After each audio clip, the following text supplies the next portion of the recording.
Hi, this is Scott Marker with another episode of Treasure Valley QuickTips. It's my podcast that I came about because I own a franchise called Network in Action out of Houston, Texas. I'm the first one here. I was number 27, I think, and now we have 100 and plus of us. We're in Canada and another one in Northern Idaho. I'm excited. So run those groups. I just get to meet a lot of local successful business owners, and I like to bring them on to share their wisdom. And today's perfect example. Hey, Joe, introduce yourself. All right, I'm Joe Mikitish. I own a company called Do Work University. We teach marketing and sales and help small business owners really grow their businesses kind of from that phase of they need more money and they're kind of struggling paycheck to paycheck, maybe all the way up to having that time and money freedom. So everywhere in between, we coach them and help them along the way and teach them how to do their own marketing and sell more. Cool. So what's the name of the company? It's Do Work University. I love it. You Do Work University, and then you're doing the Do Work Nation. I love that. That's right. Yeah. So yeah, and I know you do. Explain kind of some of the things you do, because I know, but the listeners won't know. You have a great online courses you've done, and I'm a member. I love them. You do all types of things. So kind of explain.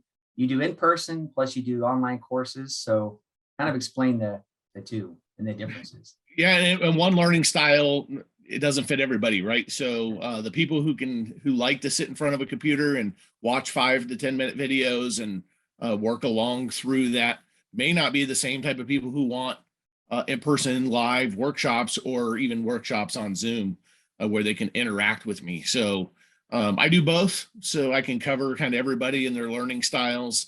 And oftentimes things that I'm teaching business owners don't lend well to e-learning type of coursework. Right. So maybe hiring people, that's going to be a different type of situation for different types of business owners. So I can work in a workshop type of setting with people and deep dive in every business and kind of tailor what I'm teaching to their business type. So yeah, that's really what our focus is the tactical side of marketing. So it's not really the overall why are we doing marketing and how does it make me feel stuff. It's more, this is the nuts and bolts things that you can do today to really move your business forward. And that's the way I like to teach. I'm an engineer background, so very step by step. So I make it super easy for people to follow along with me, no matter what their technical skill set is. No, and I love that too, because over the years, you and me have both been to lots of marketing type things, and I call it a lot of arts, a lot of marketing departments. I call them arts and crafts department. They make stuff look pretty, but they don't make any new business. How do you bring a new business? Specifically, how do you bring a new business? And that's what I like about you is that kind of no fluff. This is reality, folks. And then also I like the online, which I take too, is that the Google business page, maps, all that you can take. I took one of your courses, but it's just overwhelming. There's so much information, so it's nice to go back to the online, and then as bite-sized pieces, be able to watch it again, and then really drill down on it. So yeah, that little 5 minutes is doable for almost anybody. 3 hours or 4 hours, or even go to a conference. Like I go to a conference for 3 days. Wow, that took a lot out of my business for me to do something like that. So, putting it into little chunks, because there's 60 hours of content on there. So, wow. It's got to be done in little 5-minute segments because we're all so busy. And that's kind of something we'll talk about today is how busy everybody is, and the pricing increases with inflation and things we can do marketing wise to kind of hold that pain off a little bit.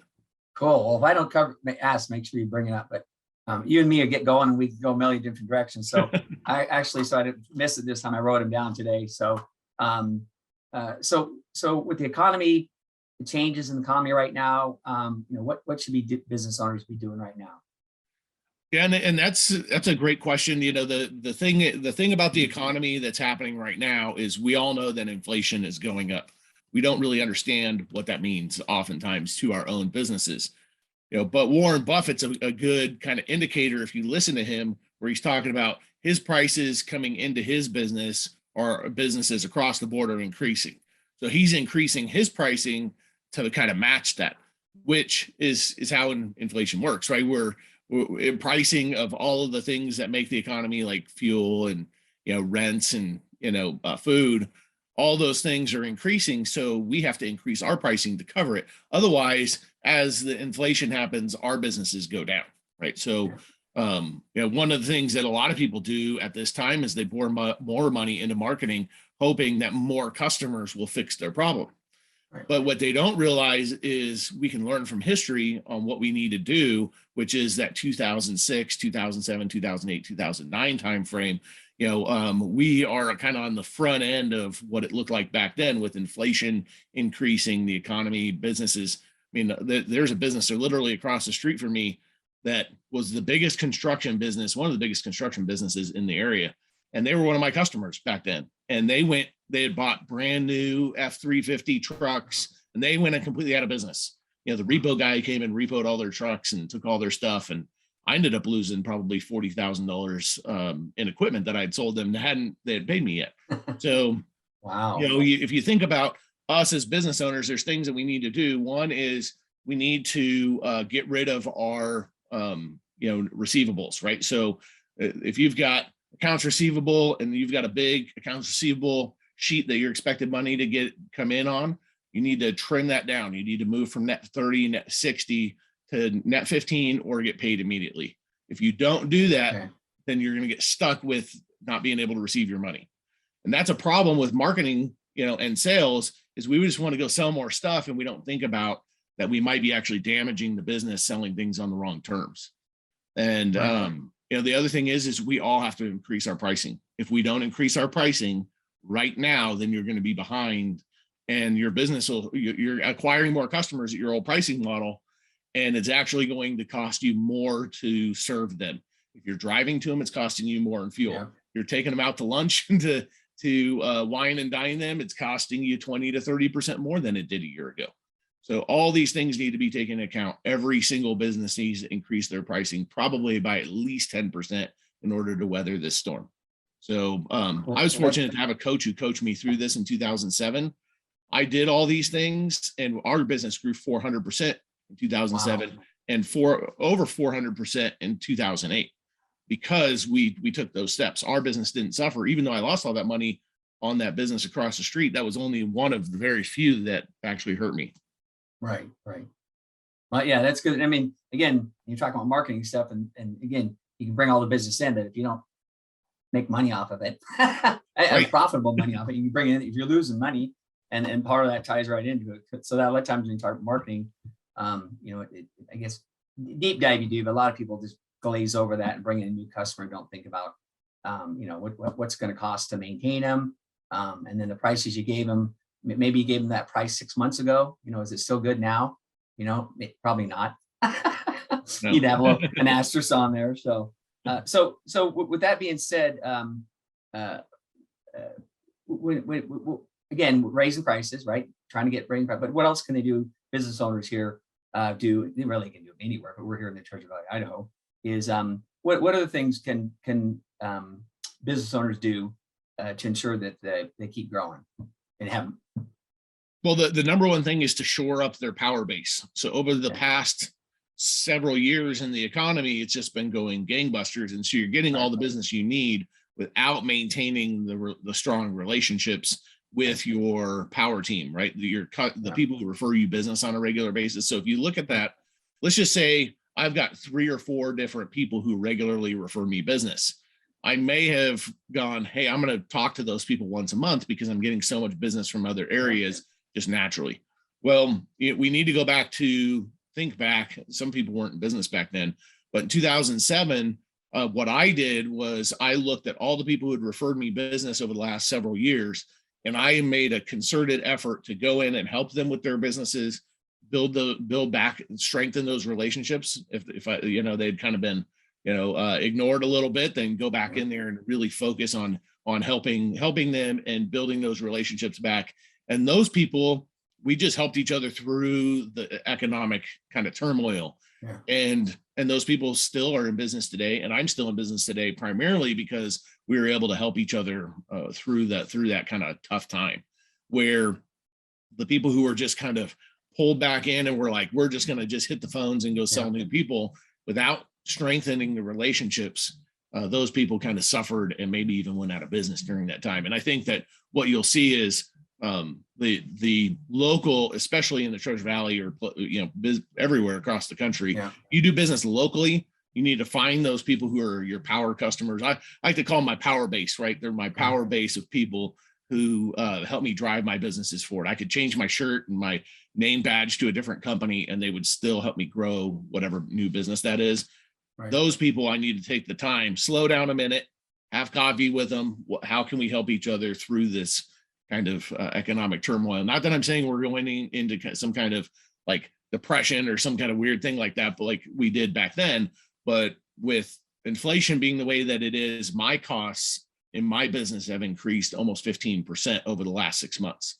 So if that's happening to me, it's got to be happening to everybody else. Yeah. So that's just everybody. So we got to make sure we maintain those relationships and take the time to encourage each other. Yeah, I love that, because you're going back. Sometimes we do get busy, and I've done that before. As I've stumbled across somebody on Facebook or LinkedIn, went, holy smokes!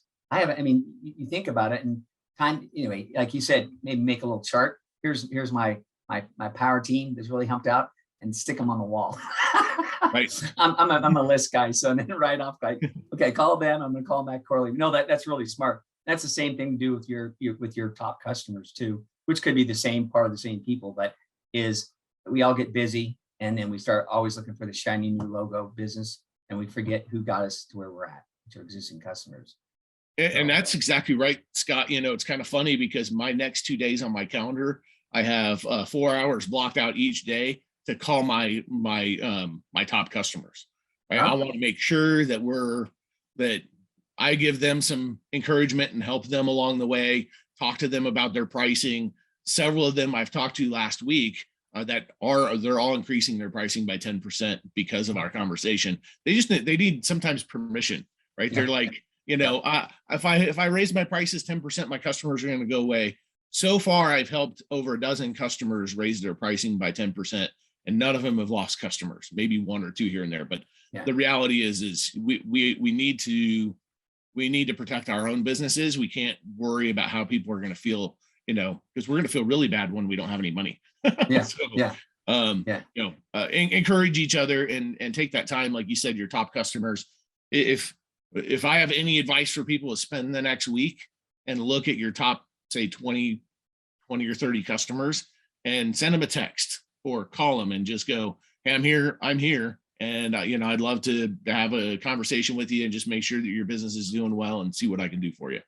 And just, it's not really to get more money out of them. It's just to help them with their business. That's awesome. I like that two-pronged approach. Is one, and they could be the same, but maybe not two, but just your kind of powerhouse people that help each other out, during good times and tough times. Who's that core? And then the same thing with your customers. Who's the core customers there, and kind of work on both those to help, because that will just, position you. So if stuff does, start to get, interesting, right, that we'll be ready for it. So okay. Absolutely. This one kind of ties into the other one, and we've kind of talked about it, but is it raise your prices? I mean, how do you recession-proof your business? Because that's what's talking about right now, is recession, inflation, deflation, whatever. It's so what raise your prices, talk to your key customers, talk to your key powerhouse people. Anything else? Any other ideas? Yeah, and if your business has the ability to kind of diversify into something that is more recession-proof. So a lot of businesses out there, they're doing. So I'll give you the example of solar, right? So I have a customer who sells solar, and they're like, if the economy gets squirrely, solar might take a hit, because that's a big purchase, right? People are like going, hey, I don't want to commit to something that's going to cost me $100 or $200 a month more than what I'm paying. Although they're, we'll not go into solar and how that works, because I could totally get off on a tangent on the money side of solar and why it makes sense. But I don't even sell solar, but I know I'm a money guy, so I want to pay attention to that. But I helped him kind of get through that and go, hey, we need to diversify into electrical. You're already installing electrical systems. you already have an electrician on staff. What if you brought on 3 or 4 or 5 of those people and diversified the two? So you have solar and then you have electrical. Those electricians are installing your solar stuff now, but you can also start selling electrical work, as to other people. So because when the economy has a problem, people start maintaining stuff they already have rather than purchasing new. Oh, So yeah. they're going to go, hey, I'm going to go and maintain the electrical stuff in my house. I'm going to maintain the electrical stuff in my business. And so he's already, so as of our conversation last week, while we were on the call, he was getting all that set up and starting that, because he knows that solar might take a hit. Now he's getting recession proofing his business by having another division. So let's just say 6 months from now, a recession does come, right? So we've got, all this inflation, all these problems, a recession comes, so people stop buying solar. Now he's not like, oh crap, how do I keep my employees because I don't have revenue coming in? Now he's got, say, 30 to 40% of his revenues coming from the electrical side, Yeah. and he can really make a push to grow that side of his business. Or maybe by then it's 50-50, right? Because he's working with me on the marketing side. We could probably get that business almost as big as the solar side in that 6 months to a year. So, those are critical things. I'm doing it too. I'm diversifying into different things. I recommend that a lot of business owners look at what they're doing now and go, okay, I've got 500 customers. What is something else of value that I can sell those same customers? Or what do I have already that I've never talked to them about? Right. Because you need more streams of income. Yeah. Most businesses are operating on 1 or 2 streams of income, and really they need like 7 in order to be recession proof. So I usually tell people just add 1 more to start out with, because trying to add 5 or 6 is too crazy. But just add 1 more thing that maybe is 10 to 20% of your income in your business. And then if the economy takes a hit in your business over here takes a 10 or 20% diver, you're okay.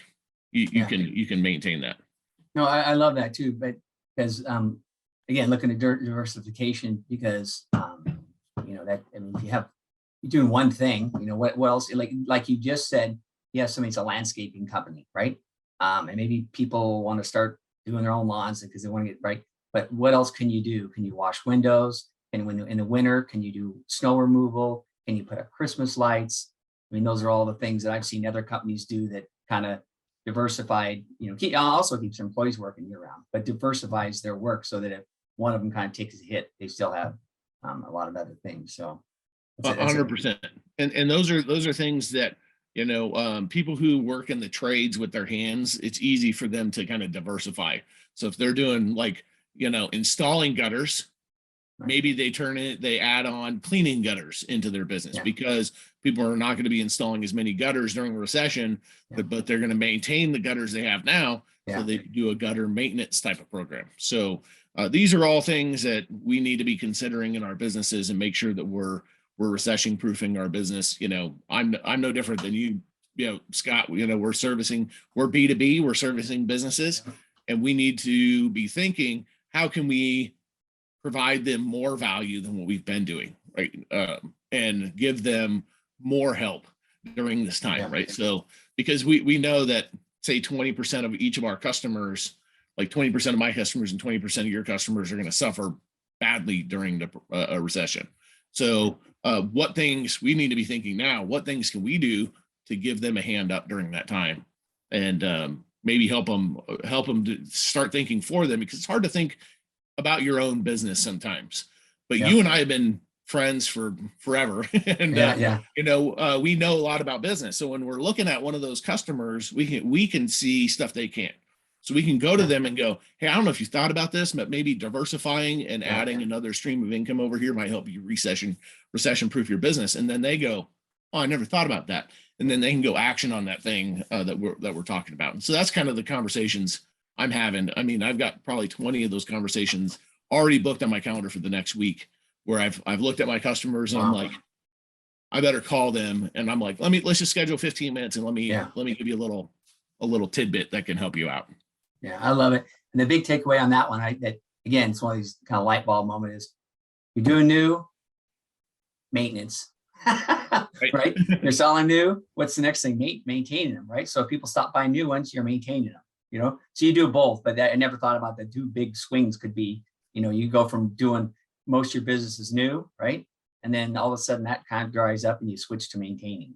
And you already got your base anyway. Now that's great. So, well, and you want to start doing it now. Don't wait, because if you wait till the swing happens, then you're playing catch up, and all your competitors are already eating those customers up. And you know, if you've already got them tied down, then you're the one who survives. Yeah, perfect. Well, hey, thanks, Joe. This has been great. If anybody wanted to reach out to you and the listeners, what's the best way to get a hold of you? You know, the best way to get a hold of me is on LinkedIn. You know, my name there's Joe Mikitish. You can see it here, and you can see it on. I'll make sure I put them in the show notes too. Yeah, and you know, if people need help or some ideas on diversifying their business, right on my LinkedIn, I've got a calendar link on there that's 15 minutes. They don't have to ask permission; they can just book that time, and I'm happy to help them. Oh, that's awesome! I didn't even know that, so that's great. Well, perfect. Hey, I appreciate your time today, Joe, and go do some more work. I will always. Hey, all right, appreciate it. Thanks.